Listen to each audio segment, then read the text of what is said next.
Dear student, आज हमारा topic है capital and revenue transaction.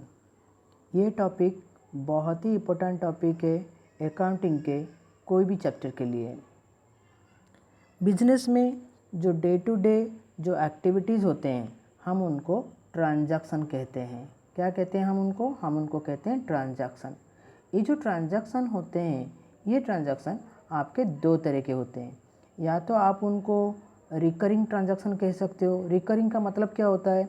Recurring का मतलब होता है जो ट्रांजैक्शन आपका रेगुलर बेसिस में होते रहते हैं, मतलब आज हो रहा है, कल भी होगा, परसों भी होगा, तो आप उसको रिकरिंग ट्रांजैक्शन कहते हो। अगर वो ट्रांजैक्शन रेगुलर बेसिस पे नहीं हो रहे तो आप उसको बोलोगे नॉन रिकरिंग ट्रांजैक्शन।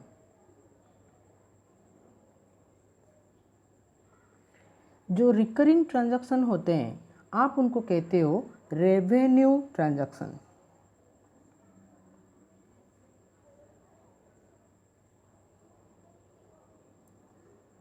और जो नॉन रिकरिंग होते हैं आप उनको कहते हो कैपिटल ट्रांजैक्शन। जो रेवेन्यू ट्रांजैक्शंस हैं उनके कुछ एग्जांपल्स ले लेते हैं, जैसे परचेज रॉ मटेरियल। अब देखो, जब आप रॉ मटेरियल परचेज करोगे, एक बार तो परचेज नहीं करोगे, आप रॉ मटेरियल बार बार परचेज करोगे, क्योंकि आप रॉ मटेरियल परचेज करोगे, फिर फिनिश गुड में कन्वर्ट करोगे, फिर आगे उसे बेचोगे। ये तो आपका रोज़ाना काम है, तो ये रेगुलर काम हो गया ना, तो ये आपको कहते हैं रेवेन्यू ट्रांजैक्शन। अगर आप मशीन परचेज करोगे, यहाँ पे मैंने परचेज किया परचेज फिक्स्ड एसेट। अब देखो, जब मैंने फिक्स्ड एसेट परचेज किया, क्या ये मेरे रेगुलर है? आज मैं फिक्स्ड एसेट परचेज करूँगा, कल को भी मैं फिक्स्ड एसेट परचेज करूँगा। ये रोज़ रोज़ मैं फिक्स्ड एसेट परचेज करूँगा क्या? नहीं करूँगा ना। तो इसको हम बोलेंगे नॉन रिकरिंग ट्रांजैक्शन, या उसको हम बोल सकते हैं कैपिटल ट्रांजैक्शन। ठीक है, ट्रांजैक्शन को फिर से हम दो पार्ट में डिवाइड करते हैं, और आगे समझने के लिए फिर से मैंने इसको दो पार्ट में डिवाइड किया। एक हो गया आपका रिसिप्ट और एक हो गया आपका पेमेंट। अब देखो, रिसिप्ट, पेमेंट। रिसिप्ट क्या है, पेमेंट क्या है? रिसिप्ट का मतलब होता है कैश इनफ्लो, पैसा आना। पेमेंट का मतलब होता है कैश आउटफ्लो, मतलब पैसे का जाना। तो जब आप सोच लो पैसा आपको आ रहा है, तो आप उसको बोलोगे कि हाँ भाई पैसा आ रहा है, तो ये रिसिप्ट ट्रांजैक्शन है। पैसा जा रहा है तो ये हो गया आपका पेमेंट ट्रांजैक्शन। मैं एक एग्जांपल लेता हूँ, जैसे cash received from sale of goods, और आप इसे बोल सकते हो कैश रिसीव्ड फ्रॉम डेप्टर। या ये देखो पैसा आ रहा है तो आप इसे बोलोगे कैश इनफ्लोस। अगर मैं बोलूँगा यहाँ पे कैश पेड टू क्रेडिटर, अगर आप पैसा क्रेडिटर को पेड करोगे तो ये हो गया आपका कैश आउटफ्लो। कैश इनफ्लो, खाली कैश आ जाने से हम उसको कैश इनफ्लो नहीं कहेंगे। अगर हमारा कैश आ रहा है, जो पैसा आ रहा है वो तो कैश इनफ्लो है ही है। जो पैसा आ रहा है या जाते जाते बच गया। अब देखो ये चीज़ देखो, जो पैसा आ रहा है मतलब वो तो कैश इनफ्लो है ही है, लेकिन जो पैसा जाते जाते बच गया वो भी आपका कैश इनफ्लो है। कैसे? सोचो, मैं क्रेडिटर्स जो है, जो मेरे सप्लायर्स हैं, ठीक है, मैंने सप्लायर से 1000 रुपीज़ का कोई परचेज किया, रॉ मटेरियल परचेज किया। मैंने सप्लायर से 1000 रुपीज़ का रॉ मटेरियल परचेज किया, और मेरे को रॉ मटेरियल सप्लायर को कितने पेमेंट करने पड़ेंगे? 1000। लेकिन सप्लायर मेरे को बोला कि 1000 डिस्काउंट दे दिया सप्लायर ने मेरे को, तो अब मैं क्या करूँगा, सप्लायर को 1000 पेमेंट नहीं करूँगा, अब मैं सप्लायर को 900 रुपीज़ पेमेंट करूँगा। मेरे को सप्लायर को 1000 रुपीज़ पेमेंट करने थे, लेकिन सप्लायर ने मेरे को डिस्काउंट 100 रुपीज़ का दिया। अब मैं सप्लायर को 900 रुपीज़ पेमेंट करूँगा। तो मेरा जो 100 रुपीज़ अभी जाने वाले थे वो बच गया, तो वो मेरा कैश इनफ्लो है। जैसे आप इसको कह सकते हो, क्या कह सकते हो आप उसको, डिस्काउंट रिसीव्ड। ठीक है, तो मेरा जो पैसा अभी जाने वाला था वो जो 100 रुपीज़ वो मेरा बच गया, तो वो भी मेरा कैश इनफ्लोज है। अच्छा, मैं यहाँ पर ऐसे लिख सकता हूँ, जो पैसा जा रहा है या आते आते रुक गया। अब देखो, पैसा जा रहा है कैश आउटफ्लो, लेकिन जो आते आते रुक गया वो भी मेरा कैश आउटफ्लो है। जैसे मैंने डेप्टर से मेरे को कुछ पैसे पाना है। डेप्टर कौन, जो मेरे कस्टमर है, जिनको मैंने क्रेडिट से बेचा हुआ है, उनसे मेरे को कुछ पैसा पाना है। तो अगर मैंने उनको डिस्काउंट दे दिया तो वो उतने पैसे तो हमें देंगे नहीं। सपोज करो मेरे को डेप्टर से 1000 रुपीज़ पाने थे, अब मैंने डेप्टर को 100 का डिस्काउंट दे दिया, अब मेरे को डेप्टर कितना देगा, 900 रुपये देगा। ये जो 100 रुपये अभी आने वाले था अभी वो रुक गया, अभी डेप्टर हमें 100 रुपये काट के 900 रुपीज़ पेमेंट करेगा। तो ये जो मेरा रुक गया, जो 100 रुपीज़ मेरा रुक गया, वो मेरा हो गया कैश आउटफ्लो। ठीक है, हम उसको बोलते हैं डिस्काउंट अलाउड।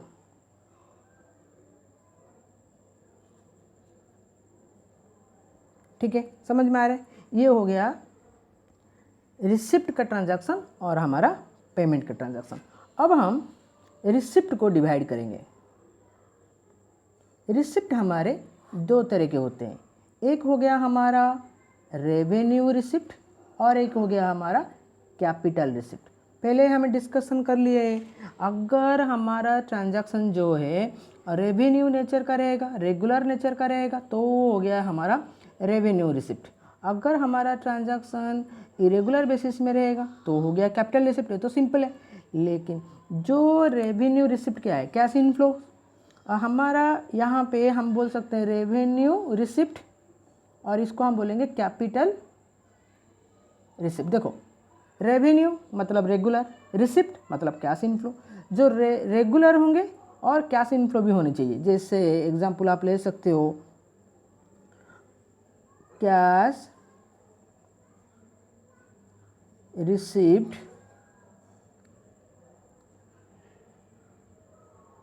फ्रॉम डेप्टर, और आप ये बोल सकते हो कैश सेल। कैश सेल मतलब आप जो गुड्स आप कैश में सेल करते हो, देखो वो रेगुलर है और रिसिप्ट भी है, तो ये दोनों हो गए आपकी रेवेन्यू रिसिप्ट। कैपिटल रिसिप्ट क्या है, cash receipt from sale of fixed assets. अब देखो, जो आप एसेट बेच रहे हो वो आपका हो गया कैपिटल। रिसिप्ट मतलब इनफ्लोज, तो कैपिटल इनफ्लोज कैपिटल रिसिप्ट। समझ में आ रहा है। रिसिप्ट आपके दो तरह के हो जाएंगे, रेवेन्यू या कैपिटल। वैसे आपकी जो पेमेंट है, पेमेंट भी आपके दो तरह के हो सकते हैं।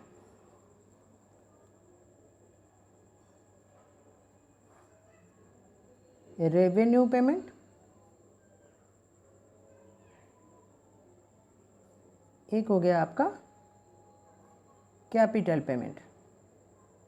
अब देखो, जो रेवेन्यू पेमेंट किसको कहोगे, रेवेन्यू मतलब रेगुलर, पेमेंट मतलब cash outflow, capital irregular, payment मतलब कैश आउटफ्लोज।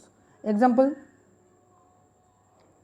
पेमेंट करोगे, पेमेंट मतलब क्या हो जाएगा, देखो एक एग्जांपल लेते हैं हम, रेंट पेड,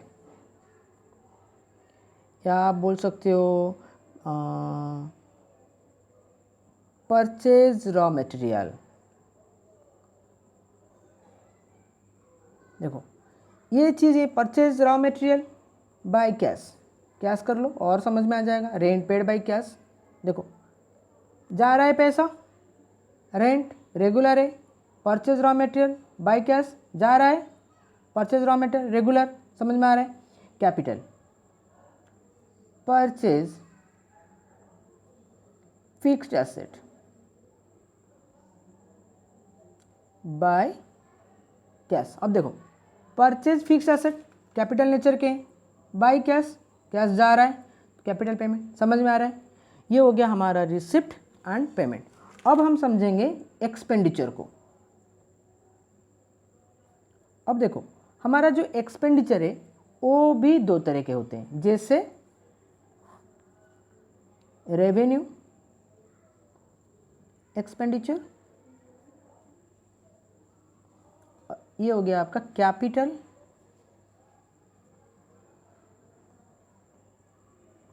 एक्सपेंडिचर। एक्सपेंडिचर का मतलब खर्चा, रेवेन्यू मतलब रेगुलर, कैपिटल एक्सपेंडिचर इरेगुलर खर्चा।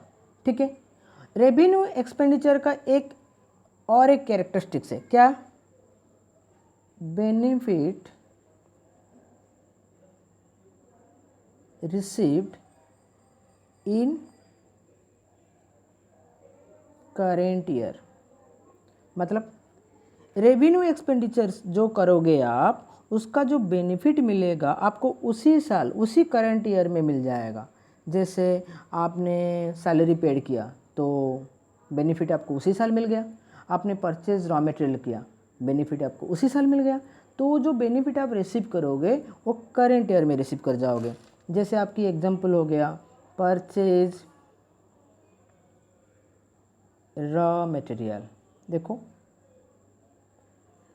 और आपका ये हो गया पेड सैलरी।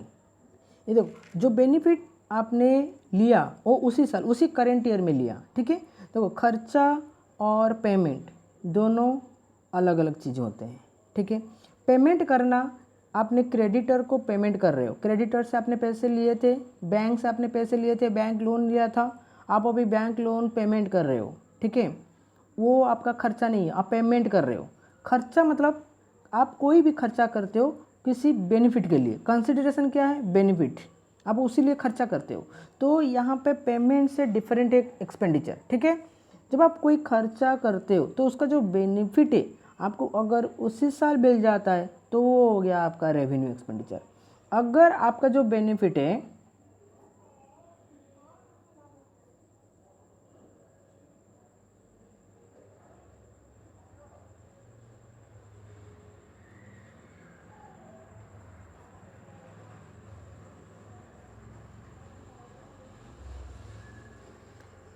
जो बेनिफिट आपका रिसीव हो रहा है ओवर ए लॉन्ग पीरियड, मतलब आपको ज़्यादा दिन बेनिफिट दे रहा है। जैसे आपने कोई लैंड परचेज किया तो बेनिफिट आपको एक साल में ख़त्म हो जाएगा क्या? नहीं होगा ना, आपको वो बेनिफिट लगातार कई सालों के लिए मिलता रहेगा, 10 साल, 15 साल, 20 साल। तो उसको हम बोलते हैं कैपिटल एक्सपेंडिचर। एग्जाम्पल आप ले लेते हैं यहाँ पर परचेज फिक्स्ड एसेट।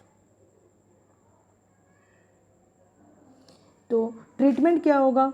जो आपकी रेवेन्यू एक्सपेंडिचर्स हैं वो आपका ट्रेडिंग अकाउंट डेबिट साइड में जाएगा, और या आपका पीएल अकाउंट डेबिट साइड पे जाएगा। डिपेंड करता है, अगर ये आपका डायरेक्ट एक्सपेंसेस है तो वो ट्रेडिंग अकाउंट डेबिट साइड में जाएगा, अगर ये आपका इनडायरेक्ट एक्सपेंसेस है तो वो पीएल अकाउंट के डेबिट साइड पे जाएगा। और जो आपका कैपिटल एक्सपेंडिचर है वो कहाँ जाएगा? वो आपके जाएगा बैलेंस शीट एसेट साइड को जाएगा। ठीक है। उसके साथ ए स्मॉल पोर्शन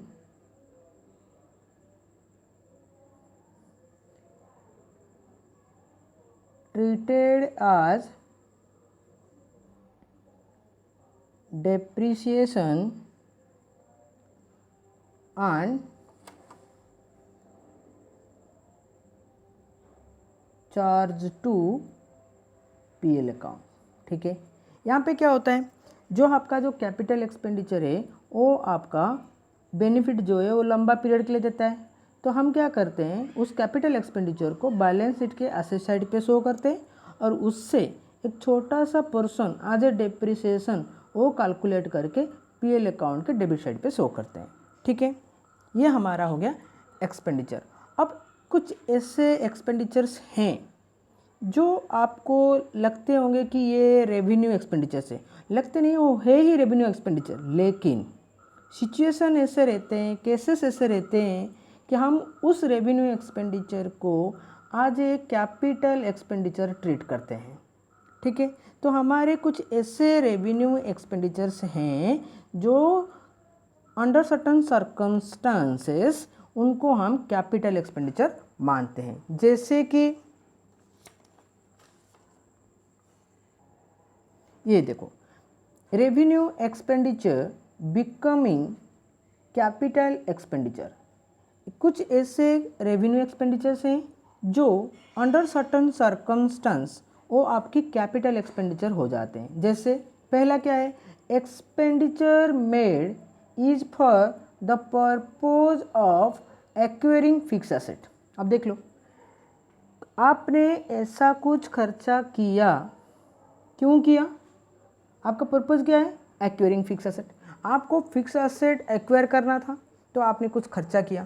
जैसे आपने कोई ज़मीन खरीदी, अब ज़मीन खरीदने के लिए आपने म्यूनिसिपैलिटी को कुछ पैसा पेमेंट किया। जो पैसा आपने ज़मीन खरीदने के लिए पेमेंट किया, रजिस्ट्रेशन के लिए, डॉक्यूमेंटेशन के लिए, स्टाम्प ड्यूटी के लिए, तो वो खर्चा आपका हो गया कैपिटल एक्सपेंडिचर। ज़मीन खरीदी वो तो कैपिटल एक्सपेंडिचर है ही है, लेकिन उसके साथ आपने जो अदर एक्सपेंडिचर कर लिया वो भी आपका कैपिटल एक्सपेंडिचर है। कुछ ऐसे एग्जांपल्स हैं जो हम समझ लेते हैं अभी।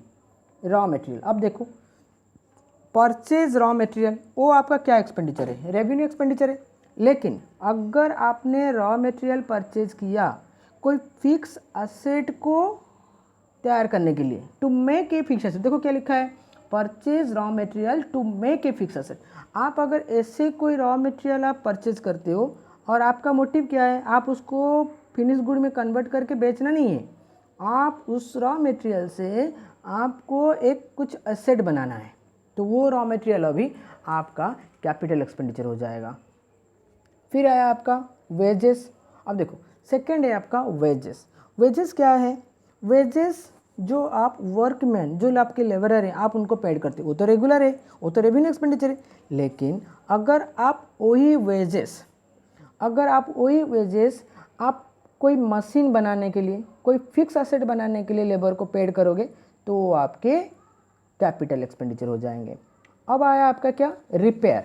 अब देखो रिपेयर क्या है, रिपेयर तो रेगुलर होते रहते हैं, वो भी रेवेन्यू एक्सपेंडिचर है। लेकिन अगर आपने कोई सेकंड हैंड फिक्स एसेट खरीदी, उसके ऊपर आपने कोई रिपेयर फर्स्ट टाइम किया, देखो second hand machine first time repair, तो वो आपकी कैपिटल एक्सपेंडिचर हो जाएंगे।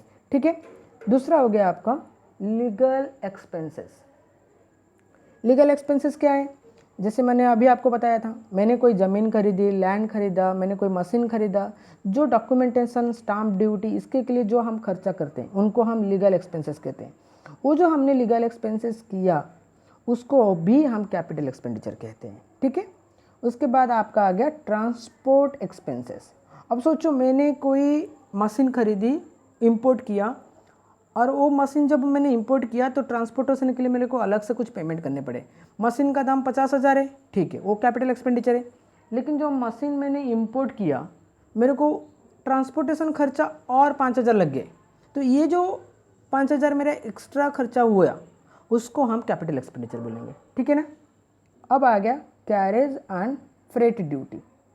अब देखो, जब तुमने कोई मशीन या कोई फिक्स एसेट आप खरीदते हो तो आपको कैरेज या फ्रेट का जो पेमेंट आप करते हो उसी के साथ वो भी आपका कैपिटल एक्सपेंडिचर ही होता। Interest on loan. अब नॉर्मली आप जो लोन लिए हो उस लोन पे जो आप इंटरेस्ट पेड करते हो वो आपका रेगुलर बेसिस पे आप इंटरेस्ट पेड करते हो, हर साल आपको इंटरेस्ट देने पड़ते हैं, तो वो आपके रेगुलर एक्सपेंडिचर हो गए। लेकिन अगर आपने कोई लोन लिया है कोई फिक्स एसेट के लिए और वो फिक्स एसेट यूज करने से पहले आप अभी इंटरेस्ट पेड कर चुके हो, मैं आपको बताता हूँ एग्जांपल। सोचो, मैंने इस साल मैंने लोन लिया और मैंने कोई फिक्स एसेट खरीदा, लेकिन मैं अभी तक वो फिक्स एसेट को यूज़ नहीं किया है। ठीक है, अब अगर मैं कोई इंटरेस्ट पेड करता हूँ तो वो मेरे कैपिटल एक्सपेंडिचर हो जाएंगे। लेकिन जिस दिन मैंने उस फिक्स एसेट को यूज़ कर लिया तब से वो इंटरेस्ट ऑन लोन जो है वो आपका रेवेन्यू एक्सपेंडिचर हो जाएगा। ठीक है, अब जो नेक्स्ट पॉइंट है, expenditure incurred on expansion and modification. ये था पहला पॉइंट का इतने सारे केसेस। अब सेकंड पॉइंट क्या है, expenditure incurred on expansion and modification. क्या होता है, अगर आपने कोई खर्चा किया, क्यों किया, क्योंकि आपको आपके फिक्स असेट को एक्सपेंशन करना था। जैसे मेरा जो लैंड है, मेरा जो बिल्डिंग है वो 2 फ्लोर का है, अब मेरे को ना और एक फ्लोर मैंने एक्सपेंशन किया। ठीक है, तो उसको हम बोलते हैं कैपिटल एक्सपेंडिचर। ठीक है, या मैंने अपनी मशीन में कोई मॉडिफिकेशन किया, जैसे मेरा जो कार है, मेरा कार मान लो डीजल इंजन है, तो मैंने उसको पेट्रोल इंजन में कन्वर्ट कर दिया, मॉडिफिकेशन कर दिया, तो वो मेरे कैपिटल एक्सपेंडिचर होगी। ठीक है, मैंने एक एग्जांपल यहाँ पे लिया हुआ है, expenditure incurred on increasing seating capacity in cinema hall. आपके जो सिनेमा हॉल है, ठीक है, उसमें आपने सीट की अरेंजमेंट जो था वो आप ज़्यादा हो गया सीट की अरेंजमेंट, तो इससे भी आपका ये कैपिटल एक्सपेंडिचर हो जाएंगे। देखो यहाँ पे क्या लिखा है, which increase the earning capacity of the business. मतलब आप अपने जो मॉडिफिकेशन करोगे या आप जो फिक्स एसेट पे एक्सपेंशन करोगे, इसका रिजल्ट ये होना चाहिए कि आपका जो खर्चा है वो कम हो जाए, रिड्यूस हो जाए, फिक्स एसेट पे जो खर्चा है वो रिड्यूस हो जाए। और दूसरा क्या है कि आपका जो अर्निंग कैपेसिटी है वो बढ़ जाए, तब जाके हम उसको कैपिटल एक्सपेंडिचर कहेंगे। ठीक है, अगर मान लो मैं अभी यहाँ पे लिखता, मेरे जो सिनेमा हॉल है उसमें मैंने 2 विंडो एक्स्ट्रा बना दिया, क्या उसमें अर्निंग कैपेसिटी इंक्रीज़ किया? नहीं किया, तो वो हमारे कैपिटल एक्सपेंडिचर नहीं होंगे। आप ऐसे कुछ एक्सपेंडिचर करो जिससे आपकी फिक्स एसेट एक्सपेंशन हो, मॉडिफिकेशन हो, और साथ में जो आपकी फिक्स एसेट की जो अर्निंग कैपेसिटी है वो इंक्रीज हो जाए, तब हम उसको कैपिटल एक्सपेंडिचर बोलेंगे। ठीक है, ये हो गया। थर्ड पॉइंट में क्या आ गया, expenditure incurred for acquiring right and carrying on A business.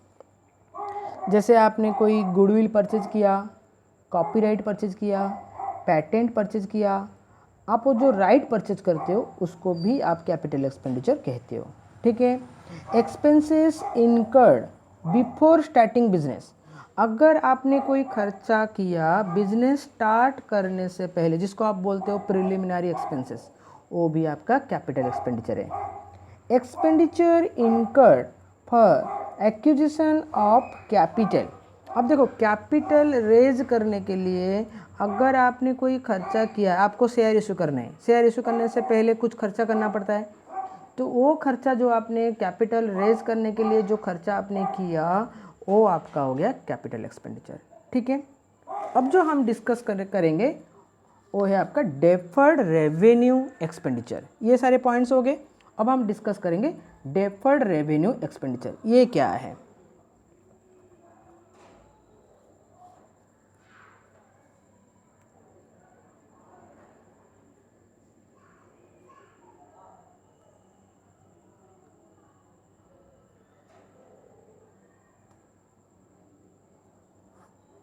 अब देखो, हमने एक्सपेंडिचर को 2 भागों में डिवाइड किया। एक हो गया हमारा रेवेन्यू एक्सपेंडिचर और एक हो गया हमारा कैपिटल एक्सपेंडिचर।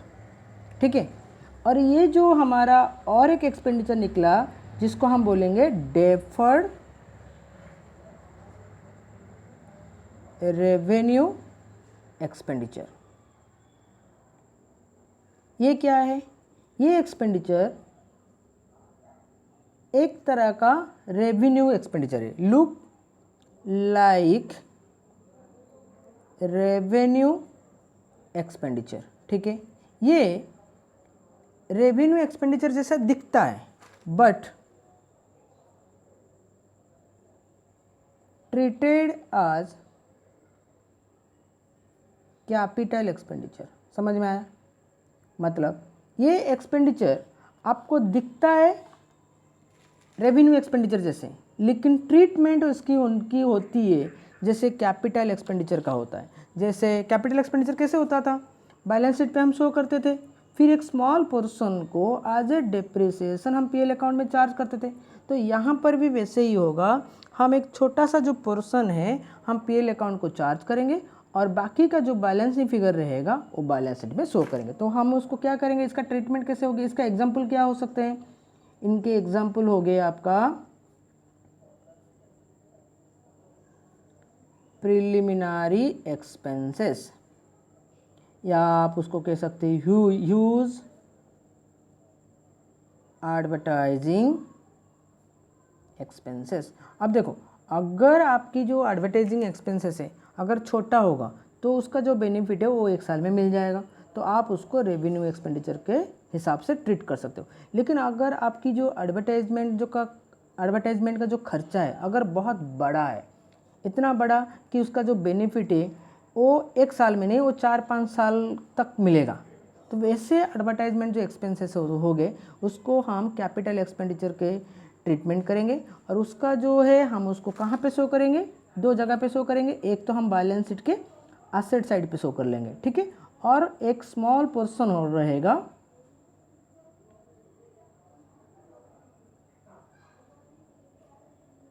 ट्रीटेड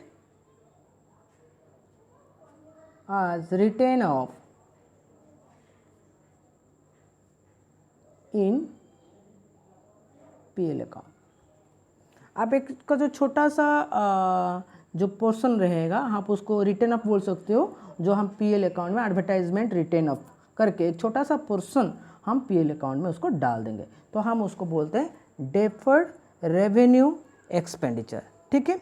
अब ये हमारा एक्सपेंडिचर हो गया। उसके बाद हम डिस्कस करते हैं प्रॉफिट। अब देखो, अब हम डिस्कस करेंगे प्रॉफिट। प्रॉफिट आपके 2 तरह के हो गए, एक हो गया आपका रेवेन्यू प्रॉफिट और एक हो गया आपका कैपिटल प्रॉफिट। अगर